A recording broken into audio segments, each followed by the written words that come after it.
Lol, it's Mr. Eric, Wednesday, November 10th, 2021. The strangest thing in the world happened this morning. You're not gonna believe this. I'm fast asleep, feeling good, dreaming good, and all of a sudden I hear my ringtone go off, and I'm like, what the hell? So I wake up, and I don't feel good at all because my room is pitch black, so I know it's not morning yet. I look at my phone, there's a random number calling me, I take a glance at the time, and it says 5 a.m. Who the heck is calling me at 5 a.m.? But then I get a thought in my head. I notice that under the number, it says Nevada. And you know who called me from Nevada the other day?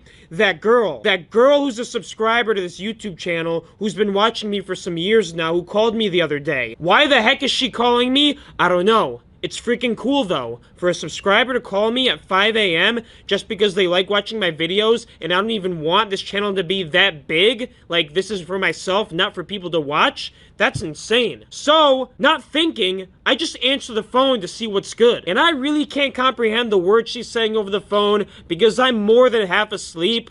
But all I can make out are the words, hey, and horny. What? What are you talking about? I am very freaking confused. I can't say anything out of my mouth because I'm more than half asleep, like I said. I don't even remember what I say. I think I'm like, blah, blah, blah, blah, blah. I gotta go back to sleep. And that's it. So I fall back to sleep right after I put the phone down, and then an hour and a half later, I decide to wake up because the alarm on my phone goes off. Yup, I have to wake up early this morning to go to St. Francis Hospital. But you know what? Stupid me thinks it's not the alarm going off, it's the ringtone. So you know what I do?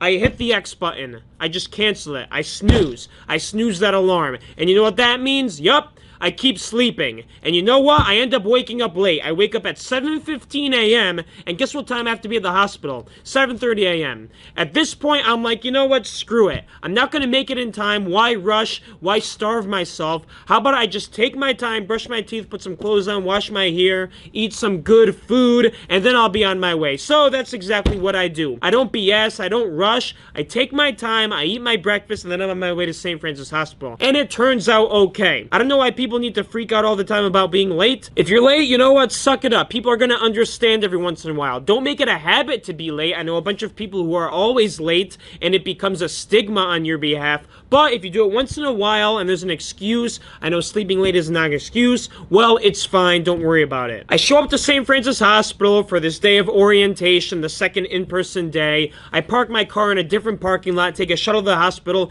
and I take my time casually walking through the hospital. A couple of years ago, I watched this video on YouTube about how you want to look when you walk. If you're always rushing when you walk, people are going to think you like don't rule the world or whatever, and they're going to think you're a peasant. But if you give off the illusion that you're walking slow, shoulders back, you're relaxed, people are going to get the impression that you're confident in yourself. You run the world. Nobody runs the world, but you can make it look like it. So that's what I'm trying to do from now on. I'm just going to take my time walking. Obviously, if I'm at the warehouse trying to work fast, I'm walking fast, but and when I'm in public, you know, I don't care. I'll just walk slow, take my time. I make it into class. I'm not stressed out at all. The instructors are saying, hey, did you sign in? I'm like, yup. Hey, did you clock in? I'm like, yup. So I'm all set. I take my seat in the back, and I just sit there for the whole orientation. Now, there's some presentations about patient care that were pretty good, about sepsis. If you don't know what sepsis is, it's basically a result of infection. If your body gets infected somewhere and it gets systemic, you get all these heart problems, blood vessel problems. It can cause you to die. I learned that it's like 1 in 3 of the causes of healthcare death in America. So sepsis is a big deal. Okay, we took a break at some point in orientation to go do some health stream, which is the online modules. After the health stream, it was time for lunch, but I didn't eat lunch. I just decided to do health stream the whole time. I ended up being starving, but whatever. Next up was like the POCT training. POCT means point of care testing.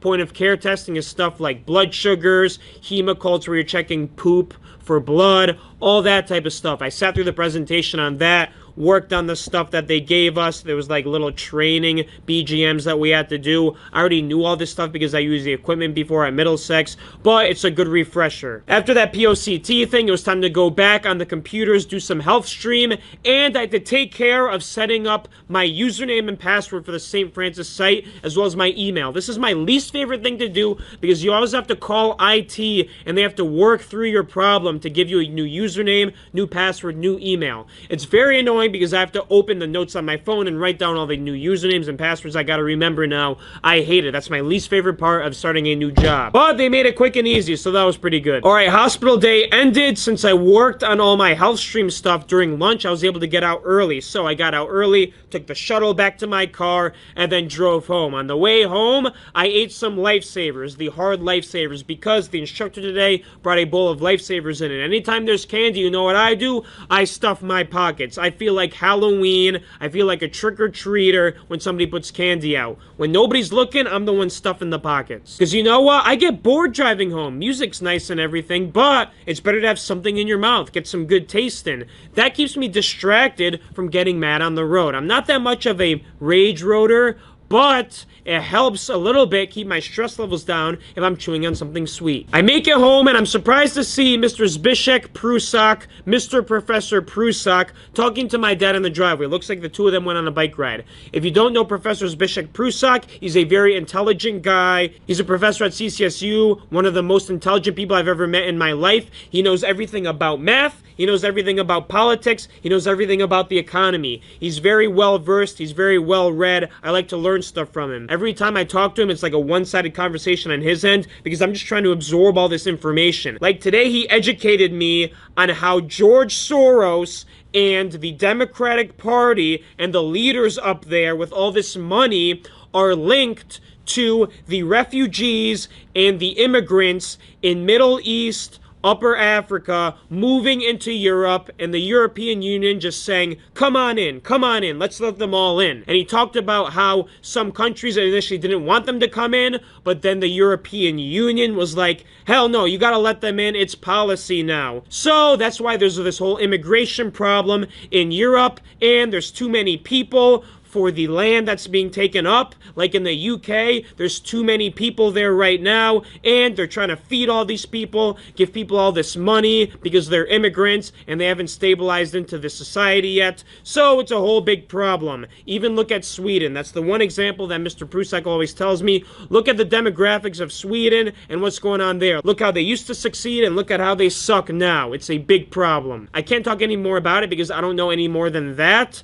That's just general too. So do your own research. Alright, that conversation ends up leading into my car. Hans Bishek Prusik likes my car, so I let him check it out. However, I kind of got to rush inside because Mr. Josh Grooms is calling me. So I say bye to Bishek and I go inside. Me and Mr. Josh Grooms end up having a 2-hour conversation, so let me just tell you the generals about it. As you know, Mr. Josh Grooms and I have been setting up plans to get these donation bins from Pennsylvania because we want to expand our reseller business. So today, me and Mr. Josh Grooms talked about the logistics of how we can get those bins from Pennsylvania to our warehouse here in Connecticut. So we put some different options on the table. First, we think of getting a freight truck. Well, we look into the prices for that, and $1,600 is the price we'd have to pay. Do we want to pay that? Heck no. How can we get cheaper? You always want to think different options. How can you save money in your business? So the next option is, what if we rent a couple different trailers? Well, we Google some trailers, and unfortunately, every trailer that we find is too short to fit the number of bins we want to purchase. So, you know what that means?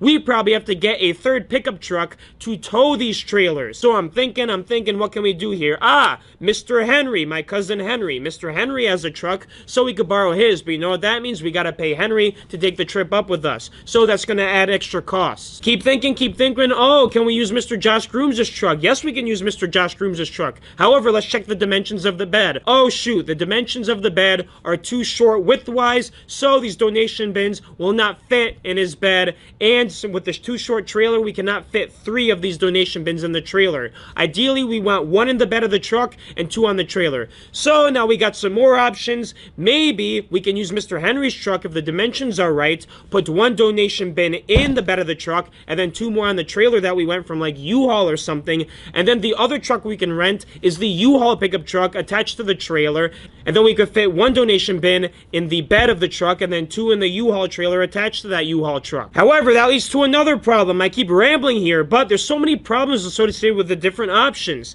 The other problem is, how are we going to get the freaking 500-pound donation bins into the bed of the truck? Well, me and Josh Grooms, we're going to have to lift it up somehow. If it's 500 pounds, can we actually do it? There's no handles on the thing. It's like a flat bottom. What else can we think of? Well, we could hire Henry to go up with us, but Henry has school, and we got to pay Henry. But then I come up with the idea, why don't we just find a random guy coming out of the gym, or a homeless guy or something, and we could buy him a pack of beer and say, hey, for 20, 30 bucks, you want to just help us lift this into the truck? And we could do that. So you know what? Mr. Josh Grooms and I decided on that plan. We are going to get one U-Haul pickup truck with a U-Haul trailer attached, and we're going to use Mr. Henry's truck with a U-Haul trailer attached, and we're going to end up fitting 3 donation bins on each vehicle. So on the first vehicle, it's going to be 1 donation bin in the bed of the truck that we gotta lift up using some random guy in the street, and then 2 more donation bins in the trailer that we're gonna ramp up using the pallet jack, and then the same thing copied over onto Mr. Henry's truck. So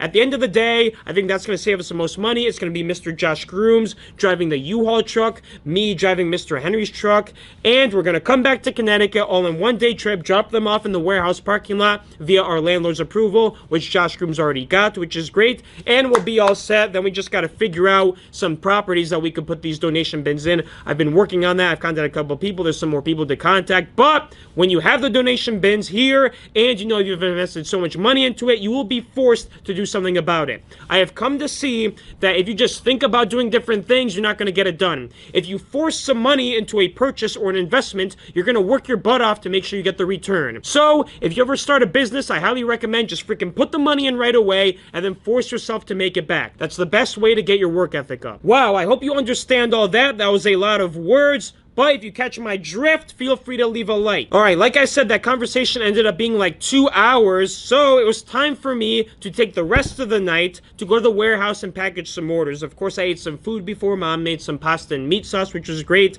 I took that with me, and then I went to the warehouse, packaged my orders. They're in the boxes. Now I'm gonna leave, go home, go to sleep, and then have to wake up tomorrow for the 3rd day of in-person orientation at St. Francis Hospital. I will let you know how tomorrow goes. Plus, there's a special surprise in the evening that I'm going to tell you about involving books. So, till then, peace.